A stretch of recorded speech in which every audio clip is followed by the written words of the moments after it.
హైదరాబాద్లో పేలుళ్ల కుట్ర జరిగిందట. కాకపోతే దాన్ని పోలీసులు భగ్నం చేశారు. ఇద్దరిని అరెస్ట్ చేసిన రాష్ట్ర ఏపీ పోలీసులు, తెలంగాణ అండ్ ఏపీ పోలీసులట. నిందితులకు ఐఎస్తో సంబంధాలు, భారత సిమ్ కార్డులతో పాకిస్తాన్లో వాట్సాప్, సైబర్ నేరగాళ్లు, ఉగ్రవాదుల చేతికి నెంబర్లు. ఆపరేషన్ ఘోస్ట్ సిమ్ పేరుతో అస్సోం, రాజస్థాన్, తెలంగాణలో ఏకకాలంలో దాడులు. 7గురిని అరెస్ట్ చేసిరట. 948 సిమ్ కార్డు స్వాధీనం చేసుకున్నారు. సంగారెడ్డిలో పట్టుబడ్డ మెఫిసిల్ ఇస్లాం, పాక్లో లష్కర్ ఉగ్రవాది సఫీవుల్లా హతం, సింధు ప్రావిన్స్లో గుర్తు తెలియని వ్యక్తి కాల్పులు, భారత్లో జరిగిన పలు దాడుల్లో కీలక పాత్ర.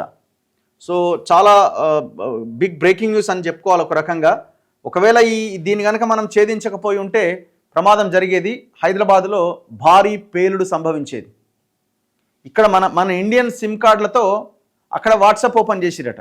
ఎక్కడైనా ఓపెన్ చేయొచ్చు కదా. ఇప్పుడు సిమ్ కార్డ్ వన్స్ వేసి వాట్సాప్ యాప్ డౌన్లోడ్ చేసుకొని ఓటీపీ చెప్పిన తర్వాత సిమ్ తీసేసినా కూడా వాట్సాప్ పనిచేస్తుంది, ఇంటర్నెట్టే కదా. సో అట్లా ఇక్కడ సిమ్ కార్డు ఉన్నది, వాట్సాప్ ఏమో పాకిస్తాన్లో ఉన్నదట.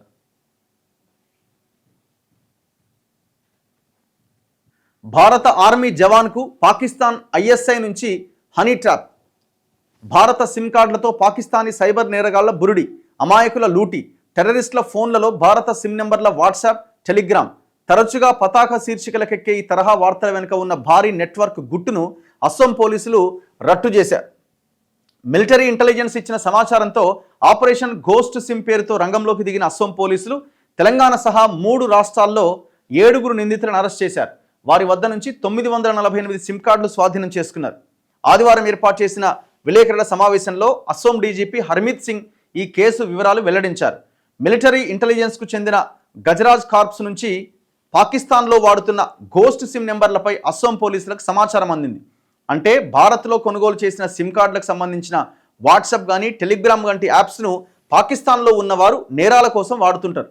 మిలిటరీ ఇంటెలిజెన్స్ గుర్తించిన నిందితులంతా దేశంలోని వేరువేరు ప్రాంతాల్లో ఉంటున్నా అస్సోంకు చెందిన వారే కావడంతో ఆ సమాచారాన్ని ఆ రాష్ట్ర పోలీసులకు అందజేశారు. వెంటనే స్పెషల్ టాస్క్ ఫోర్స్ను రంగంలోకి దింపాం.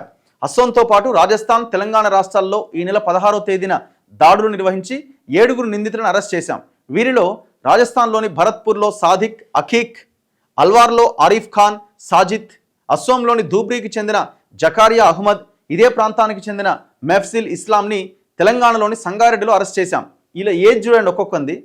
వాడేమో 25 ఏళ్ళు, 20 ఏళ్ళు, 21 ఏళ్ళు, 24 ఏళ్ళు, 19 సంవత్సరాలు. ధూబ్రీకి చెందిన అర్షద్ ఖాన్ విదేశాలకు వెళ్తుండగా ఢిల్లీ విమానాశ్రయంలో పట్టుకున్నాం. తదుపరి దర్యాప్తులో ధూబ్రీకి చెందిన మరో 14 మందిని అదుపులోకి తీసుకొని విచారిస్తున్నాం. అరెస్ట్ అయిన 7గురు వద్ద నుంచి 948 సిమ్ కార్డులను, అక్రమ కమ్యూనికేషన్కు ఉపయోగించే పలు పరికరాలు సీజ్ చేశాం. అరెస్టుల సంఖ్య మరింత పెరిగే అవకాశం ఉంది. నిందితులు భారత్లోని వేరువేరు ప్రాంతాల్లో తప్పుడు డాక్యుమెంట్లతో సిమ్ కార్డులు తీసుకుంటారట. వారు పాకిస్తాన్లో ఉన్న వారికి ఆ వివరాలు అందజేసేవారు.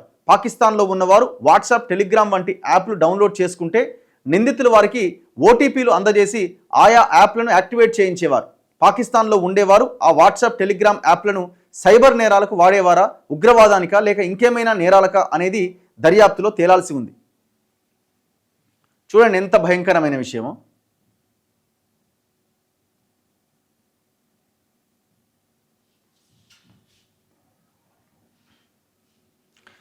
జ్యోతి మల్హోత్రా అని ఒక ఆమెను పట్టుకున్నారు కదా, యూట్యూబర్ని, దొరికింది కదా. ఆమె ఈ పెహల్గాం దాడికి ముందు పాకిస్తాన్లోనే ఉందట.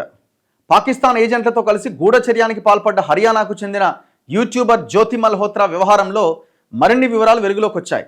పెహల్గాం ఉగ్రదాడికి ముందు ఆమె పాకిస్తాన్లోనే ఉందని హర్యానాలోని హిస్సార్ ఎస్పీ శశాంక్ కుమార్ సావంత్ తెలిపారు. తరచుగా ఆమె పాక్ టూర్లకు వెళ్లేవారు. ఒకసారి చైనా టూర్కు పోయింది. ఆపరేషన్ సింధూర్ సమయంలో జ్యోతి మల్హోత్రా పాక్ ఏజెంట్లతో టచ్లో ఉందట. పోలీసులు ఆమె ఫోన్ని, ల్యాప్టాప్ని, తదితర పరికరాలు స్వాధీనం చేసుకుని ఫోరెన్సిక్ విశ్లేషణ చేస్తున్నారు. గత ఏడాది మే నెలలోనే కపిల్ జైన్ అనే ఎక్స్ వినియోగదారు జ్యోతిపైన దృష్టి సారించాలని ఎన్ఐఏను కోరుతూ ఎక్స్లో పోస్ట్ చేసిందట. ఎప్పుడు ఇది మే నెలలో పోస్ట్ చేసిందట. మరి ఆ మే నెలలో పోస్ట్ చేసినప్పుడు ఇంటెలిజెన్స్ ఏం చేస్తుంది? ఆమె తొలుత పాక్ ఎంబసీలో ఫంక్షన్కి హాజరైంది. తర్వాత పాకిస్తాన్ పర్యటనకు పోయింది. అనంతరం కాశ్మీర్ టూర్కు వెళ్లబోతున్నదని, దీని వెనుక ఏదో ఉన్నదని అందులో పేర్కొన్నారు. మే 7వ తేదీ నుంచి ఇప్పటి వరకు పంజాబ్, హర్యానాల్లో మొత్తం 7గురిని ఈ గూఢచర్యం కేసులో అరెస్ట్ చేశారట. ఒడిశా రాష్ట్రానికి ఈ గూఢచర్యం వ్యవహారం ఒడిశా రాష్ట్రానికి చేరింది. ఒడిశాలో పూరికి చెందిన ఒక మహిళా యూట్యూబర్కు జ్యోతి మల్హోత్రాతో పరిచయం ఉన్నది. జ్యోతి 2024 సెప్టెంబర్లో పూరిని సందర్శించారు.